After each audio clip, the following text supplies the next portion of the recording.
What's up guys, I'm Al with Autosport and I've got a beautiful Focus RS here with me today. This belongs to a customer of ours and we are going to be installing an Xtreme DI high pressure fuel pump on this car.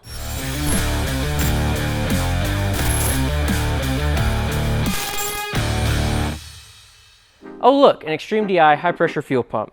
So this pump is going to be good for an additional 35% more flow over the factory pump, and it is direct bolt-on. This means you can run fully 85 and it can be tuned through the factory ECU with something like the Cobb access port. So now that I've got the pump and I've got the car here, it's time to tear the car apart, put the new pump on, then we're gonna get it on the dyno, get it tuned up on fully 85, and see if we can't make a little bit more power than we did before tuning this car on E30. As you can see, it is already tuned by Edge Autosport, so we do have a good before comparison from the last time the car was on the dyno, and we are hoping to see some gains with fully 85 on this car with the Xtreme DI high pressure fuel pump. To start this install, we're going to need to remove this factory cover, which is nicely hydro dipped in carbon fiber. Everything under this hood is carbon fiber hydro dip or carbon fiber, and it's really nice.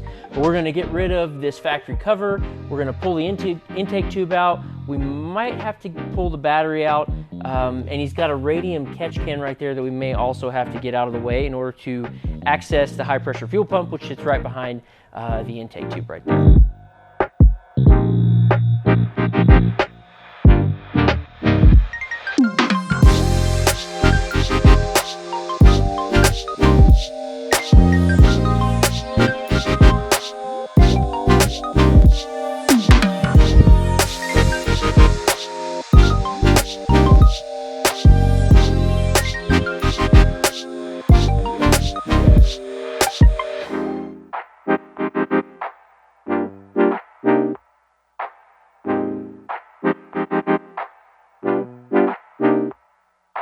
Okay, so we got the pump just about ready to come off. I will make a note, this car does have a ethanol content analyzer already fitted. So we may have to do some tweaking to make that work with the new pump. I'm not sure on the exact size of the AN fitting that is being used in that case, so we're hoping that that will work. We're going to cross that bridge when we get there.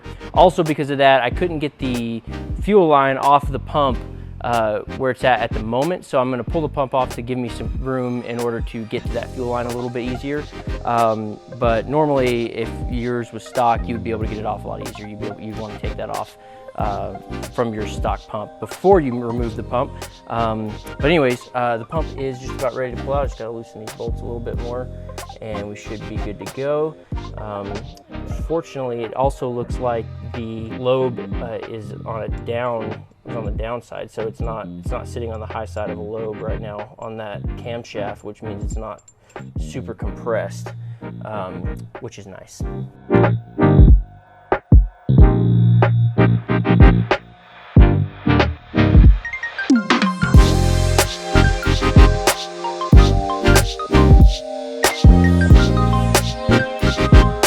All right, so we've got the Xtreme DI high pressure fuel pump ready to install on the housing, and a couple things to note is the mounting plate and the pump will rotate, so you're going to need to line it up in such a way that you can get the bolts for the mounting plate installed. They are countersunk into the mounting plate so that when you tighten it down, it'll be flat inside there, and then you'll be able to twist the pump housing to line it up where you need it to go from there. So first things first is to get this on and tighten down, and then you'll adjust this, and then there's two more much longer bolts that will go through these top holes here and mount the pump and lock it in place with the mounting plate.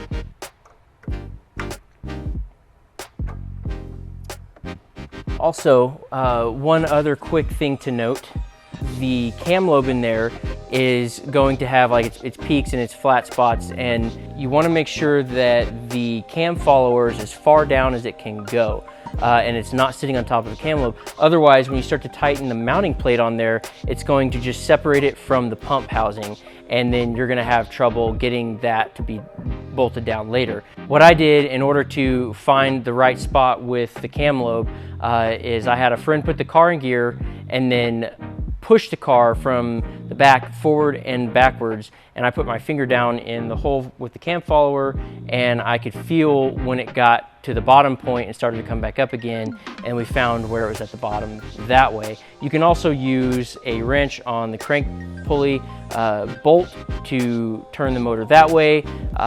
We just don't have the car on a lift right now, so we figured it would be easier to do it using the transmission to rotate the engine. So we got the pump installed now. It is on there tight. These are supposed to be torqued down to 84 inch-pounds, and we're gonna get those little yellow caps off and start connecting fuel lines. One thing we have to figure out here is we've got this ethanol content analyzer, and this line is not gonna be compatible with the high pressure pump. So we are gonna have to see if we can't figure out a way to make this work with that. We have another quick connect fitting. So what we're gonna probably end up doing is taking the quick connect fitting off of the analyzer, and then we'll connect that on there. And then hopefully we'll have enough room to get this line from the analyzer up to there while also fitting that catch can back where it goes. So there may be a few details that we have to figure out down the road, but for now, we gotta start getting fuel lines hooked up, and hopefully we can get some good luck going forward and everything will just work properly. On an otherwise stock vehicle, this is direct bolt-on. This would go onto your feed line from the tank, which is back there. And then you would just run this directly to the high pressure fuel pump, and it's easy peasy. But with the ethanol content analyzer in there, we do have a little bit more figuring out to do. Okay, so after taking a quick field trip, I was able to get the proper connection to make the fuel line that comes with the kit fit onto this flex fuel sensor, or ethanol content sensor, because these cars aren't true flex fuel. So anyways, I got that fitting, got that all hooked up, and now the sensor is mounted. I just got to get that plugged in. I can get that right here.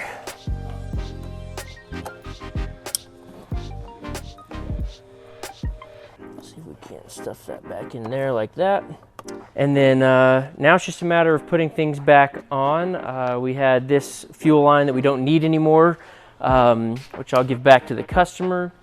We've got to reconnect the brackets for the high pressure line, which we've now got installed and tightened to both the pump and the rail.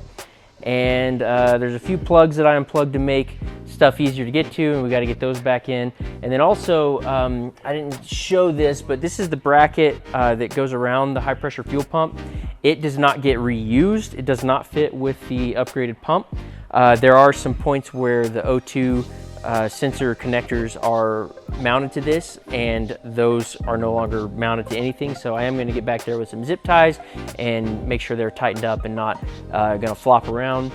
And then yeah, then we just got to get his catch can hooked back up, and I think we're just about there. So after that, it's time to play around in the ECU and get it to run with this pump.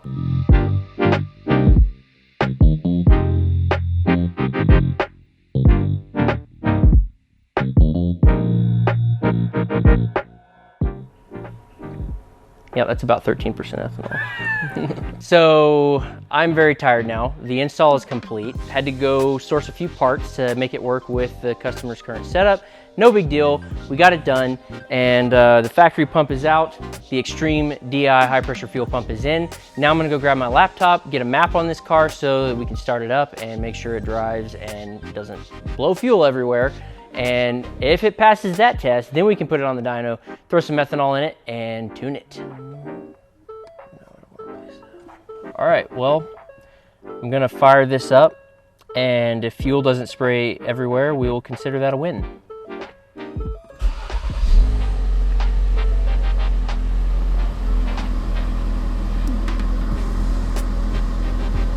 Well, my short-term fuel trims are pretty close to zero. It's idling smoothly, appropriate AFRs.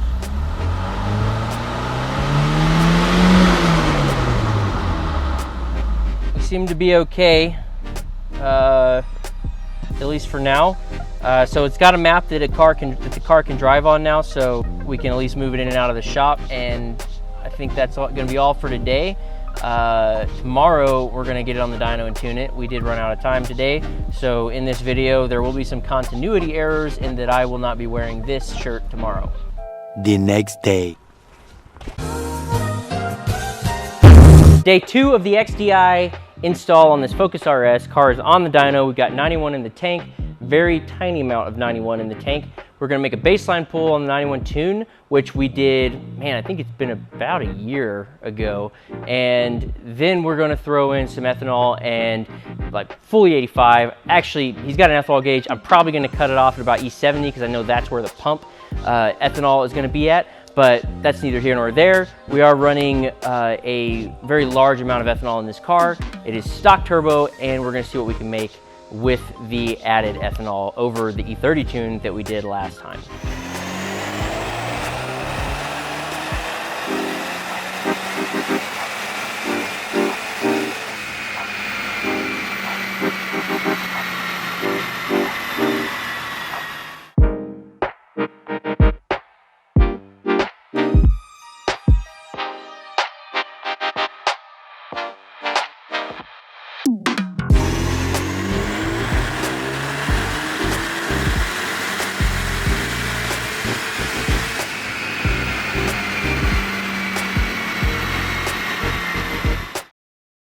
Later, in the void. Okay, 3 wardrobe changes in one video. Some of you continuity experts might notice that. For those of you with a keen eye, you also might notice that this is not a red Focus RS behind me. We are working on something else right now, so we finished the Focus RS, got it tuned, ran out of time to get video stuff done, and so I'm just kind of recapping that now. What we ended up with was a 466 foot-pounds of torque and 377 horsepower, which is about the same horsepower that we were at before. In fact, it's pretty much exactly the same that we were at before on this particular car.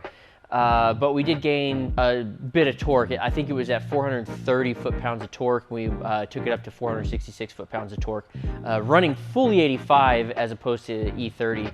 And the reason we didn't gain all that much in terms of horsepower is we are up here in the clouds in Denver, high elevation, the turbo's out of steam, and there's just no more power left in the setup. So there's not really anything left in this setup. But the customer is going to be upgrading the turbo very soon, and we're gonna get to have it back on the dyno with the precision drop-in turbo and see what we can pull out of it, running probably an E50 blend just to stretch the fuel headroom as much as we can on the bigger turbo. But yeah, I'm super excited. You'll have to stay tuned for that video. It'll be coming up here in the near future. So make sure you guys subscribe to our channel. We will have that video up later, and if you subscribe, you'll get notifications. Hit that bell so that you get the notifications, and then you'll be able to see when we release the video on tuning the Focus RS with the Precision Turbo and the XDI fuel pump. So for you Focus ST guys that just watched this whole video and are excited about it, I am sorry that you did that, because now I have another video for you. This Focus ST is getting an Xtreme DI pump, and it is running a GTX 2867 turbo. We're gonna install this now, so make sure you check out that video, which will be uploaded here soon. Thanks for watching. We'll see you guys next time.